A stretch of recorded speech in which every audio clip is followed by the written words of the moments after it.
স্বাগতম মোৰ উন্নতি ভিডিঅ'লৈ আজি লৈছোঁ ডিএলই ফাৰ্ষ্ট সেমিষ্টাৰৰ এটা সৰু টপিক যেটো যোৱা বছৰ আহিছে ফাংচন অফ ইমোশনাল ডেভেলপমেণ্টও হৈ যাব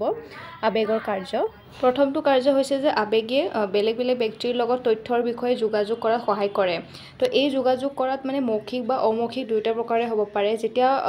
শিশুসকল থাকে প্ৰাপ্তবয়স্ক নহয় তেতিয়া কি কৰে অমৌখিকভাৱে হয় আৰু যেতিয়া প্ৰাপ্তবয়স্ক হয় তেওঁলোকে কি কৰে নিজৰ আবেগবোৰ মৌখিক বা অমৌখিক দুইটাৰে কৰিব পাৰে কেতিয়াবা আমি আকাৰ ইংগিতেৰেও আমি নিজৰ আবেগটো প্ৰকাশ কৰোঁ